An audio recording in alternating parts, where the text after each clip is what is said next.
नमस्ते, आपका स्वागत है। अगर आपको यह कहानी पसंद आए, तो सब्सक्राइब करें और नोटिफिकेशन चालू करें। कैरोलिन ने एक रहस्यमयी मुस्कान के साथ जॉन की ओर देखा। जब डिनर टेबल पर मोमबत्ती की नरम रोशनी टिमटिमा रही थी, बैकग्राउंड में बजता धीमा संगीत, दो प्रेमियों के बीच एक रोमांटिक शाम के लिए एकदम सही माहौल बना रहा था। शादी के 10 साल बाद भी उनकी आंखों में वो चमक बाकी थी, लेकिन इस ऊपरी शांति के नीचे हवा में कुछ अलग था। एक झिझक, एक अनकही उम्मीद।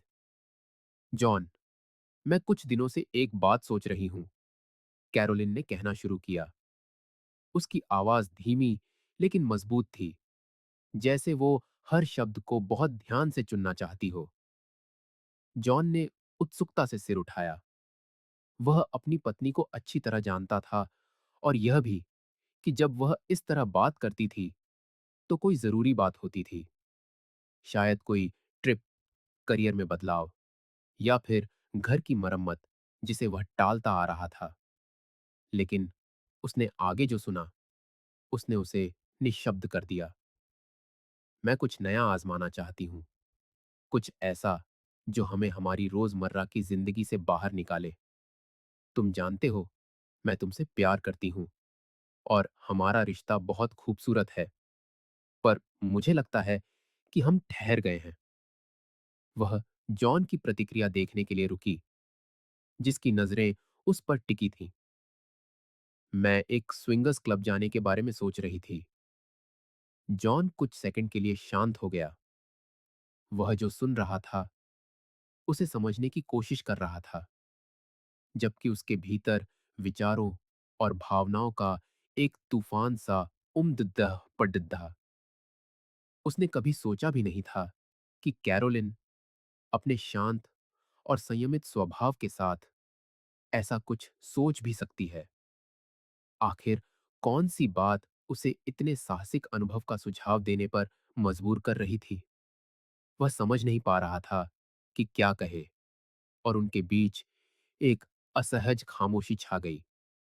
अपने पति की आंखों में उलझन देखकर कैरोलिन ने आगे बढ़कर नरमी से उसका हाथ छुआ। मैं यह नहीं कह रही कि हम तुरंत कुछ करें, बस इस बारे में सोचो। मुझे लगा कि मुझे जो महसूस हो रहा है, उसे लेकर ईमानदार रहना चाहिए। वह सही शब्दों की तलाश में हिचकिचाई। यह हमारे बीच किसी कमी को पूरा करने के लिए नहीं है, बल्कि साथ मिलकर कुछ नया खोजने, खुद को फिर से पहचानने के लिए है।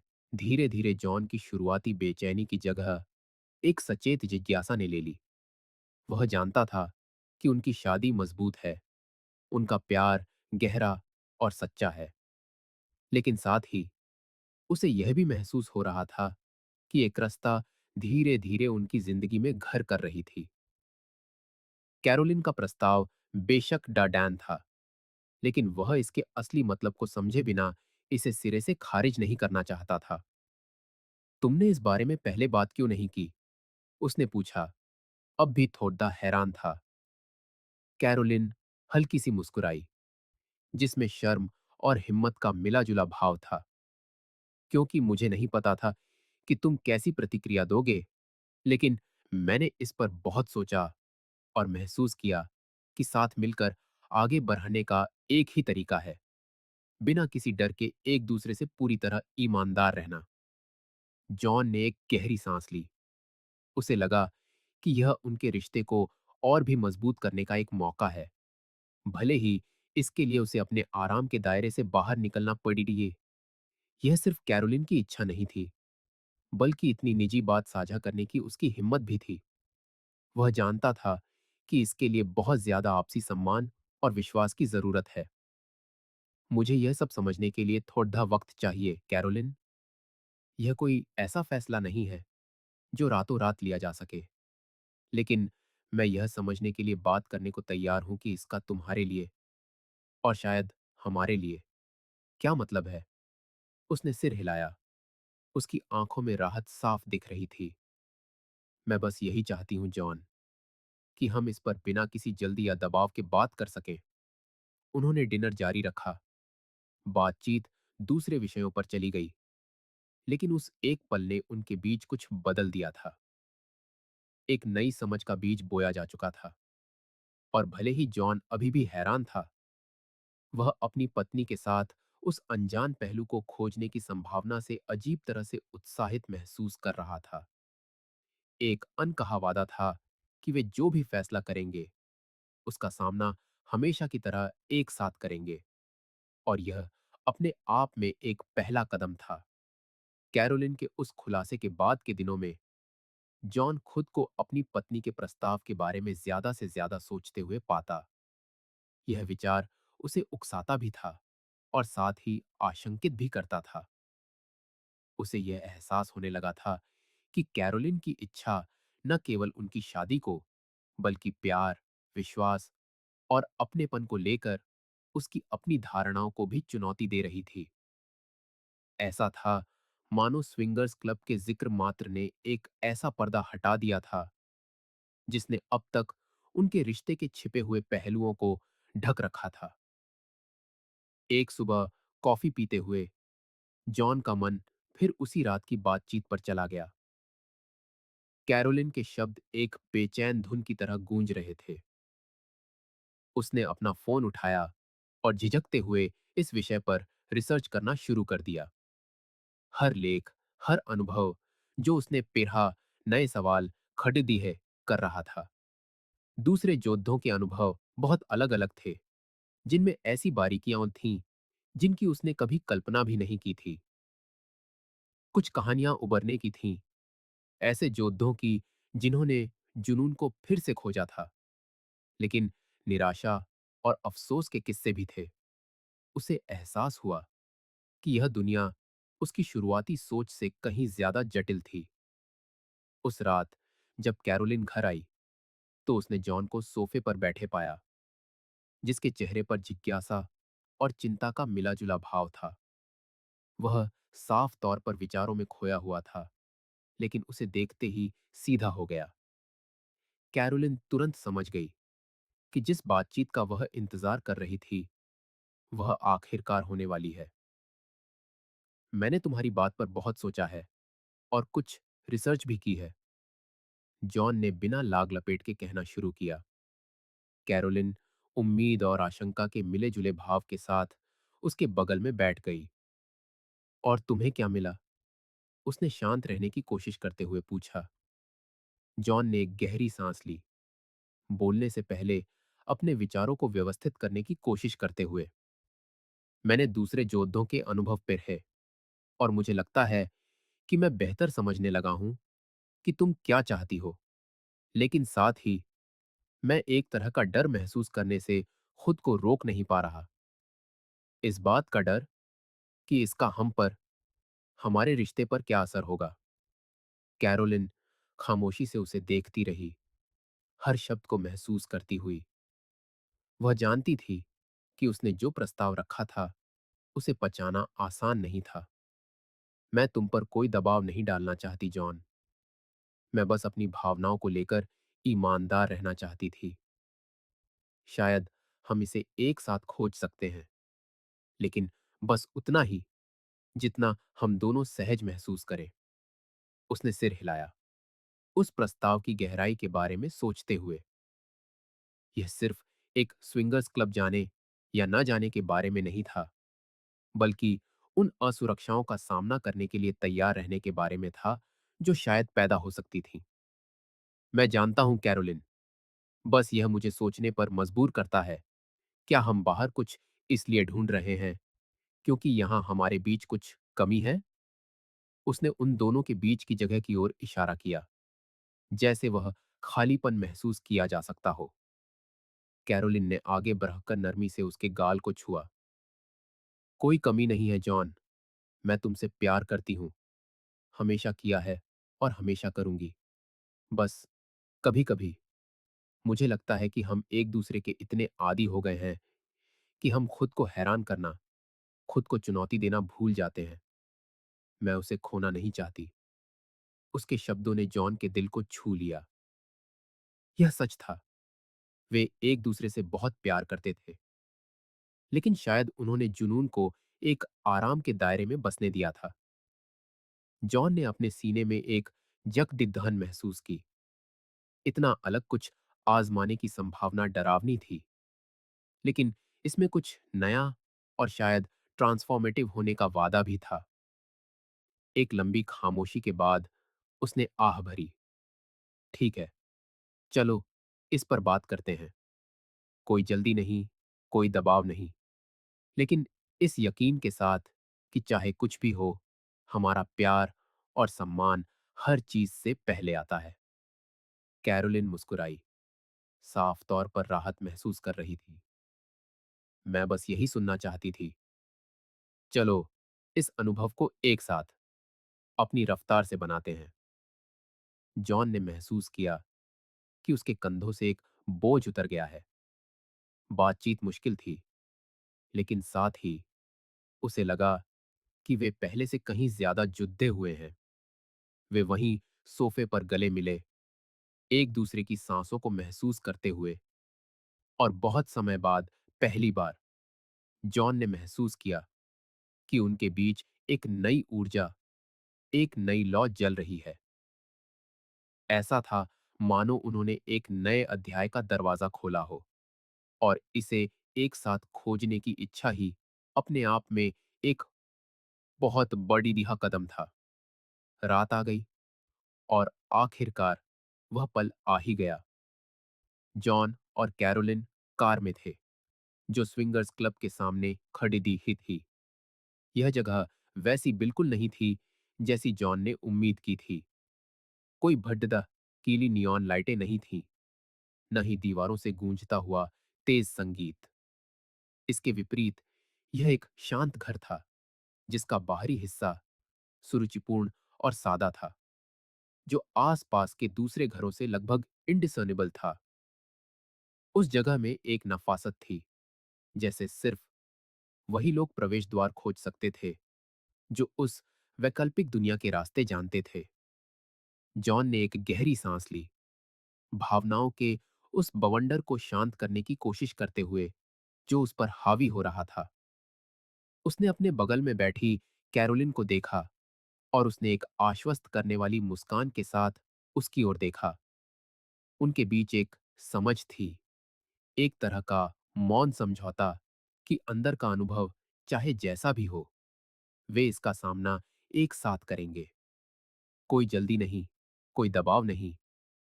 कैरोलिन का हाथ धीरे से उसके हाथ पर आ टिका, जैसे उसे शक्ति और शांति दे रहा हो। अगर किसी भी पल तुम्हें असहज लगे, तो हम चले जाएंगे। कोई बहस नहीं, कोई शर्मिंदगी नहीं। उसने शांत लेकिन मजबूत आवाज में कहा।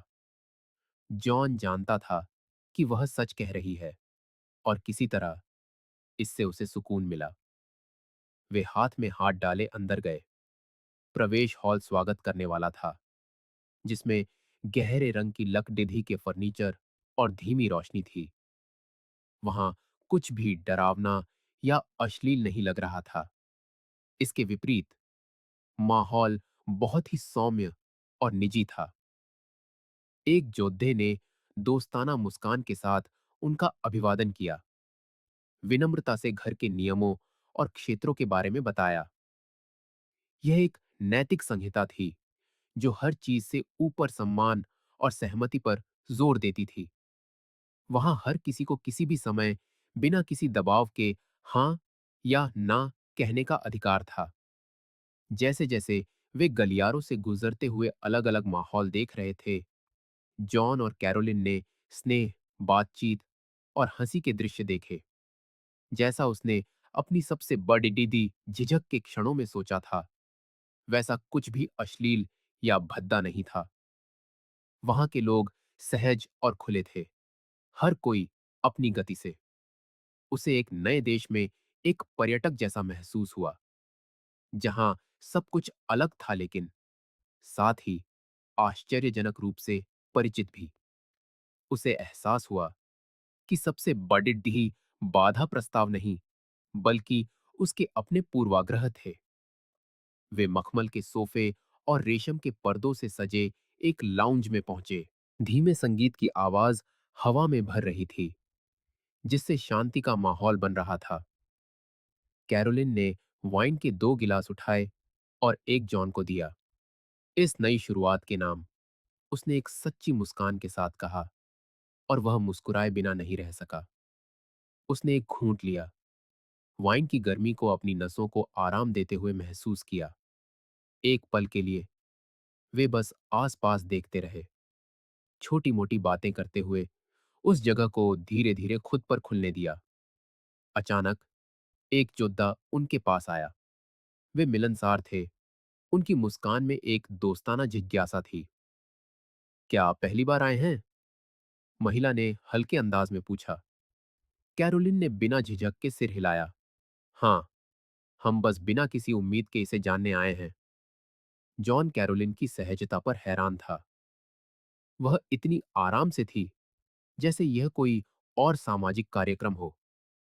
उस योद्धे ने उन्हें बैठने के लिए आमंत्रित किया, और जल्द ही चारों शहर, सबसे अच्छे रेस्टोरेंट और यहां तक कि यात्रा की सलाह के बारे में एक आकस्मिक बातचीत में व्यस्त हो गए। जॉन ने खुद को हंसते हुए, सहज होते हुए पाया। माहौल वाकई स्वागत करने वाला था। यह किसी भी चीज से ज्यादा दोस्तों की एक महफिल जैसा लग रहा था। लेकिन साथ ही एक अंतर्निहित तनाव था। हवा में संभावना की एक महक थी। यह परिचित और अज्ञात के बीच एक चौराहे पर खड़ीदहे होने जैसा था, जहां हर चुनाव, हर इशारा कुछ नया प्रकट करने की क्षमता रखता था। जॉन ने कैरोलिन के हाथ को हल्के से अपना हाथ दबाते हुए महसूस किया। उसने अपनी आंखों में एक चमक के साथ उसकी ओर देखा, जैसे चुपचाप पूछ रही हो कि क्या वह ठीक है। उसने वापस मुस्कुराया, और उस रात पहली बार उसे एहसास हुआ कि वह शायद जितना सोच रहा था, उससे कहीं ज्यादा सहज है। इसलिए नहीं कि वह एक अलग जगह पर था, बल्कि इसलिए कि वह उसके साथ वहां था, कुछ इतना निजी साझा कर रहा था, कुछ ऐसा जो, परिणाम चाहे जो भी हो, उन्हें पहले ही एक अप्रत्याशित तरीके से करीब ला चुका था। उस घर के अंदर समय की एक अलग ही रफ्तार थी। हर सेकंड का अपना वजन था, जैसे वह एक अविस्मरणीय पल में बदलने वाला हो।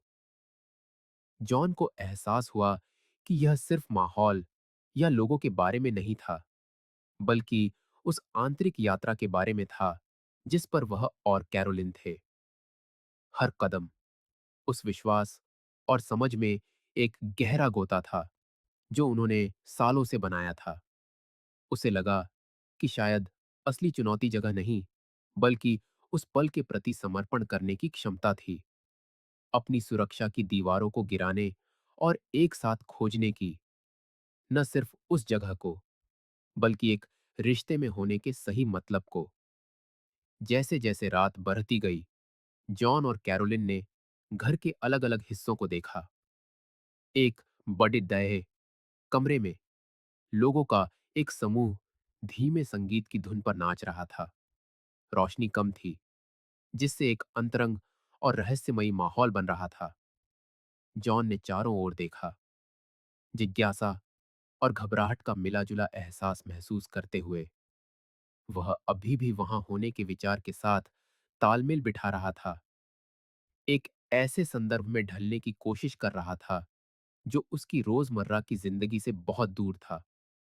दूसरी ओर कैरोलिन तनाव मुक्त लग रही थी, जैसे वह आजादी का एक नया स्वाद चख रही हो। वह ज्यादा आसानी से हंस रही थी, एक ऐसी सहजता के साथ घूम रही थी जो जॉन ने लंबे समय से नहीं देखी थी। उन्होंने एक दूसरे को देखा, और एक पल के लिए उसने सोचा कि क्या उसे उससे ज्यादा मजा आ रहा है जितना वह समझ सकता था। इस विचार ने उसे परेशान किया, लेकिन उसने इसे दूर करने की कोशिश की। वह असुरक्षा को उस पल को बर्बाद नहीं करने देना चाहता था। जिस योद्धे से वे पहले मिले थे, वह फिर से उनके पास आया, उन्हें एक खेल में शामिल होने के लिए आमंत्रित करते हुए। जो उनके अनुसार दूसरे लोगों से मिलने का एक सुकून भरा तरीका था। कैरोलिन ने तुरंत स्वीकार कर लिया और जॉन, हालांकि झिझक रहा था, शामिल होने के लिए सहमत हो गया।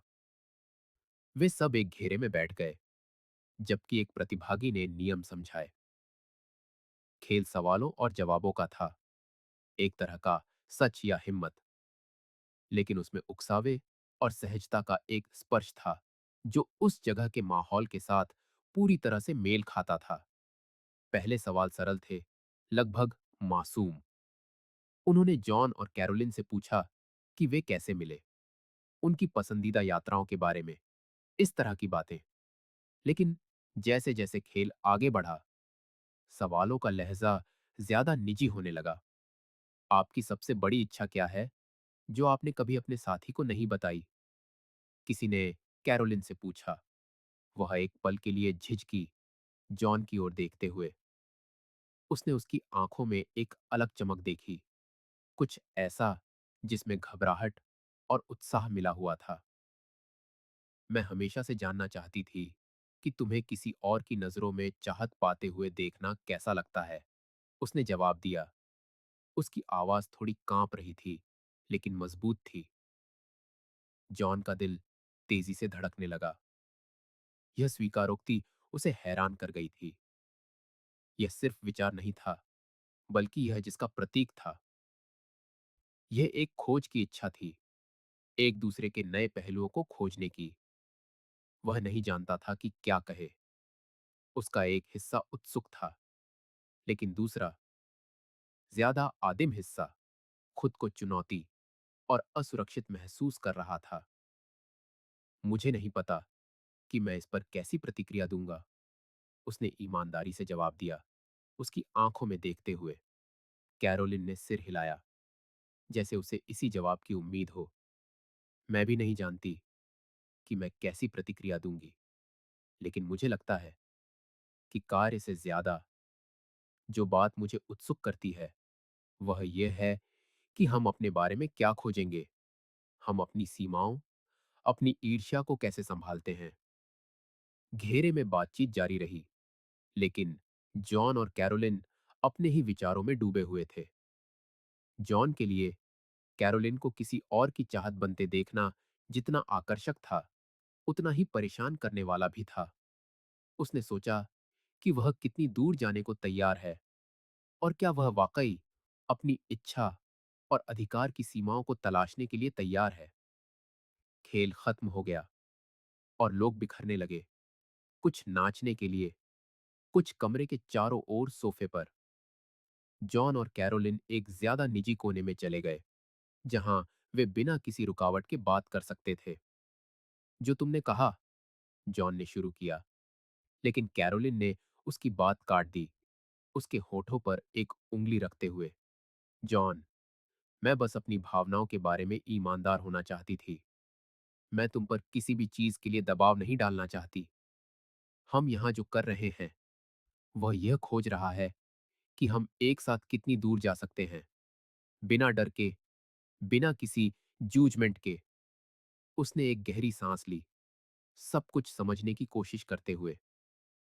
यह सच था, वे वहां तलाशने के लिए थे, एक दूसरे को उन तरीकों से जानने के लिए जिनकी उन्होंने शायद कभी कल्पना भी नहीं की होगी।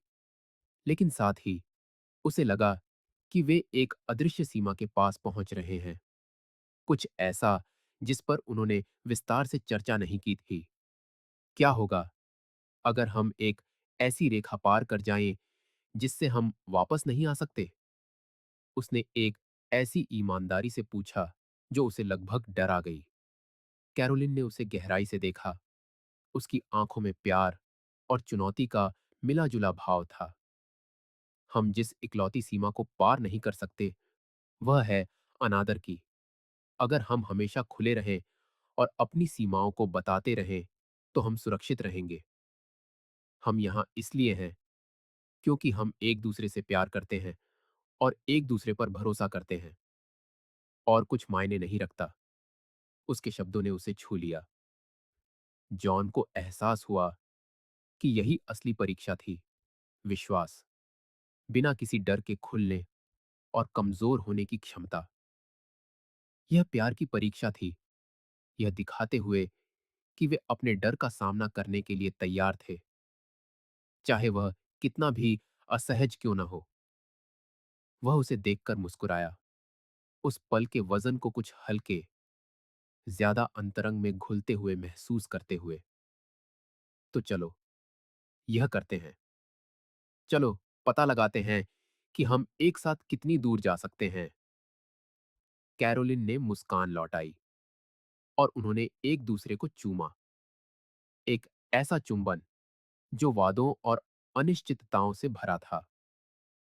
रात अभी भी संभावनाओं से भरी थी, और चाहे यह इलाका कितना भी अपरिचित क्यों न हो, वे जानते थे कि अंत में जो वास्तव में मायने रखता था, वह यह था कि वे एक दूसरे के लिए क्या महसूस करते थे।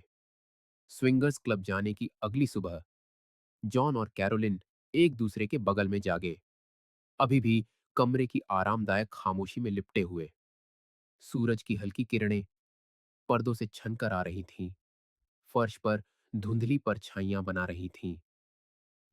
जॉन कैरोलिन की ओर मुद्दा और एक पल के लिए उसे देखता रहा।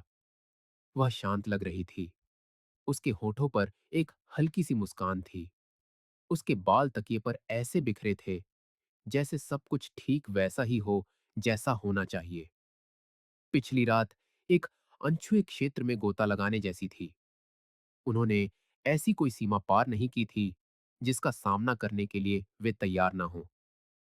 उन्होंने सिर्फ देखा था, बात की थी, और उन तरीकों से जुद्दे थे जो पहले असंभव लगते थे। हालांकि जॉन को लगा कि उसके मन में जवाबों से ज्यादा सवाल बन रहे हैं। कैरोलिन ने आंखें खोलीं और जॉन की नजरों से मिली। उस पल शब्दों की कोई जरूरत नहीं थी, लेकिन उसे लगा कि उसे बोलना होगा। तुम कैसा महसूस कर रही हो? उसने धीरे से पूछा। उसकी आवाज अभी भी नींद से भारी थी। उसने जवाब देने से पहले एक गहरी सांस ली।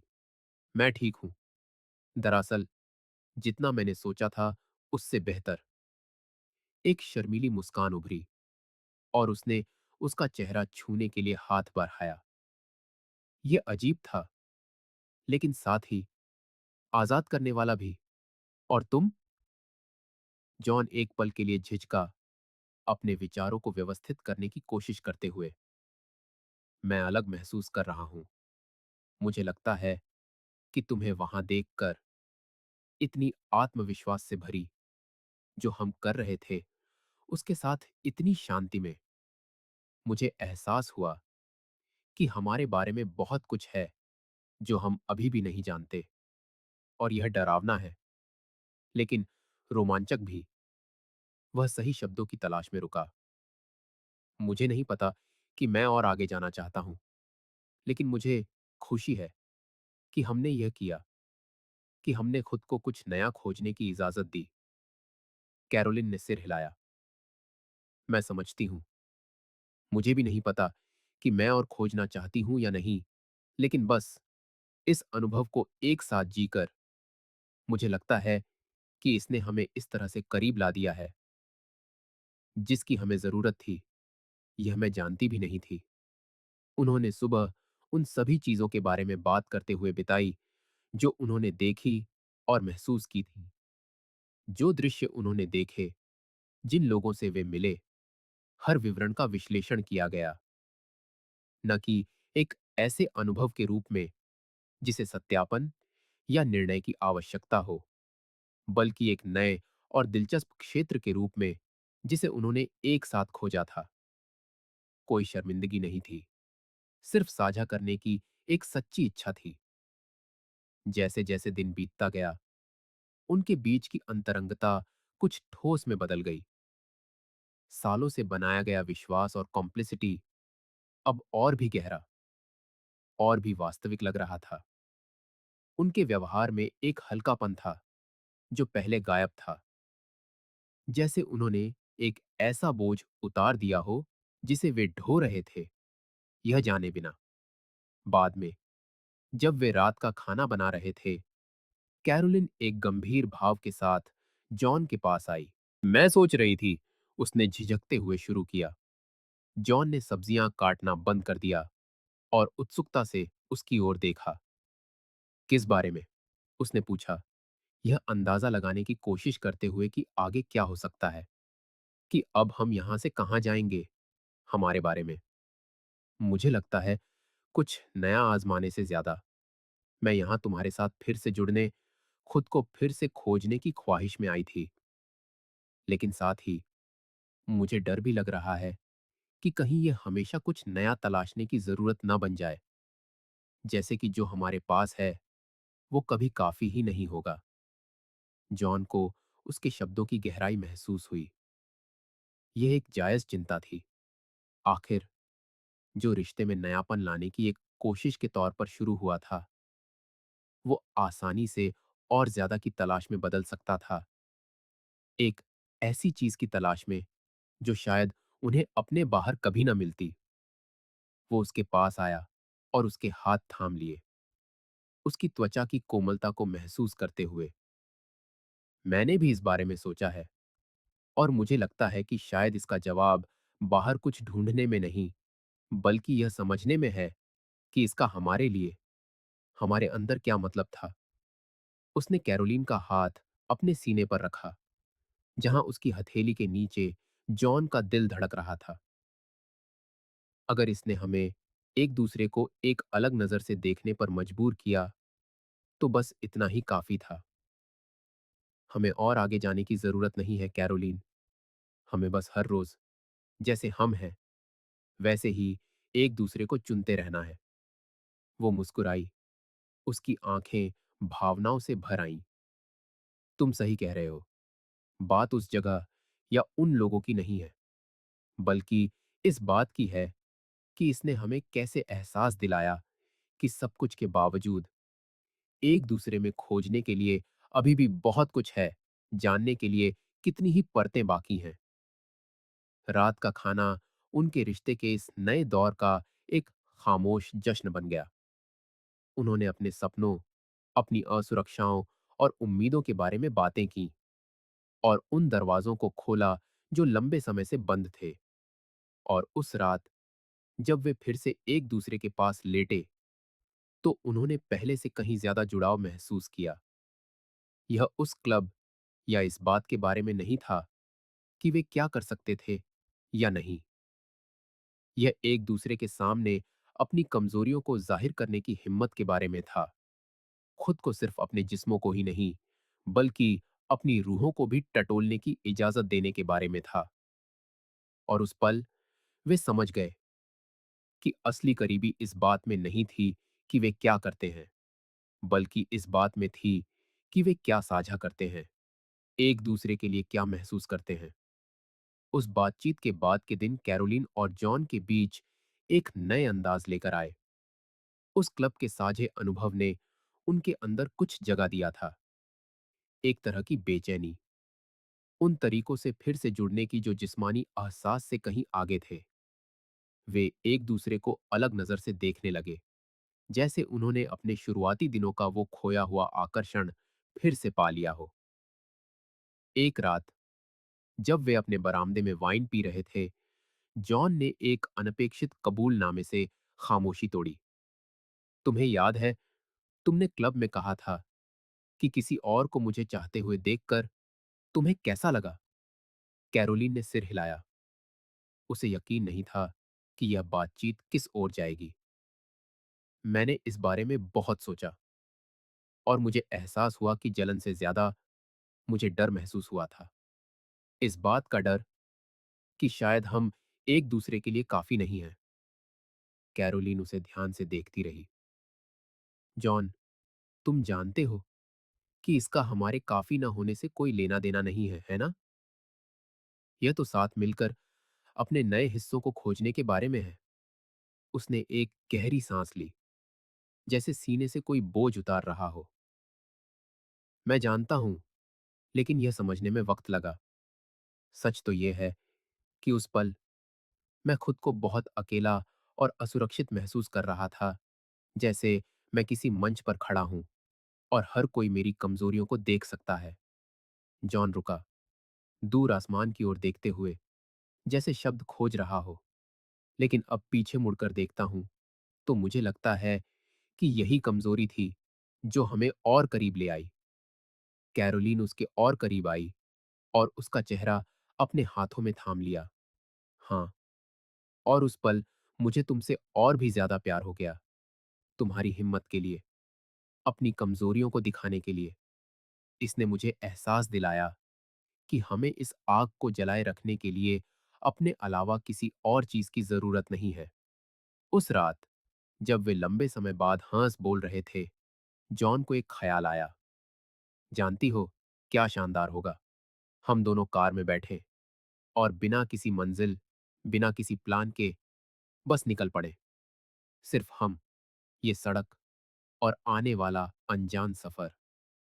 कैरोलीन ने हैरानी से उसकी ओर देखा, लेकिन जल्द ही उसके होठों पर उत्साह भरी मुस्कान खिल गई। यह तो बहुत अच्छा ख्याल है। चलो, कुछ वक्त के लिए सब कुछ पीछे छोड़ देते हैं और इस रोजमर्रा की जिंदगी और उम्मीदों से दूर खुद को फिर से खोजते हैं। 2 दिन बाद वे दोनों बिना नक्शे या तय रास्तों के घुमावदार सड़कों पर थे। वे छोटे कस्बों में रुकते, अजनबियों से बातें करते ते और हर नए मंजर में, हर नए तजुर्बे में एक दूसरे को पाते गए। कोई जल्दी नहीं थी, बस अपने आसपास की दुनिया को ही नहीं, बल्कि एक दूसरे को भी खोजने की ख्वाहिश थी। एक दोपहर लेवेंडर के खेत में टहलते हुए कैरोलीन रुकी और जॉन की ओर मुड़ी। मैंने कभी इतना आजाद, इतना पूरा महसूस नहीं किया। तुमने मुझ में कुछ ऐसा वापस ला दिया है जिसके खो जाने का मुझे एहसास तक नहीं था। वो चमक, दुनिया को और हमें जानने की वो उत्सुकता। जॉन मुस्कुराया और वहां फूलों की खुशबू और खुले आसमान के बीच उसने कैरोलिन को अपनी ओर खींचकर खामोश वादों से भरा एक धीमा सा बोसा दिया। मुझे लगता है हमें बस यह याद करने की जरूरत थी कि प्यार कोई महफूज ठिकाना नहीं है। यह तो एक लगातार होने वाली खोज है, खुद को दी जाने वाली एक चुनौती है। वे एक दूसरे को देर तक थामे रहे, उस पल की खूबसूरती को अपने अंदर समेटते हुए। हर मुस्कान, हर स्पर्श में जैसे एक ऐसे अतीत का वजन था जो अब उनके आने वाले कल की एक मजबूत नींव बन रहा था। और जैसे ही सूरज ढलने लगा और उन पर एक नर्म सुनहरी रोशनी छा गई, जॉन ने धीरे से कुछ ऐसा कहा जिससे कैरोलीन का दिल जोर से धड़क उठा। मैं चाहता हूं कि हम हर रोज यह जाने कि हम एक दूसरे से प्यार करने का, बिना डरे खुद को फिर से गढ़ने का फैसला कर सकते हैं, कि हमें इस पल के अलावा और कुछ नहीं चाहिए। मैं चाहता हूं कि ये सफर हमारे लिए कुछ और भी खूबसूरत चीज की शुरुआत बने। कैरोलीन की आंखें भर आईं। मैं भी यही चाहती हूं जॉन। मैं चाहती हूं कि हम एक ऐसा राज बने रहे जिसे हम हर रोज मिलकर सुलझाने का फैसला करें। उस रात एक मेकशिफ्ट कैंप फायर के पास उन्होंने प्यार, हिम्मत और आने वाले हर पल के नाम जाम उठाया। और लंबे समय में पहली बार उन्होंने महसूस किया कि भविष्य अपनी सभी अनिश्चितताओं और संभावनाओं के साथ डरने की नहीं, बल्कि जश्न मनाने की चीज है।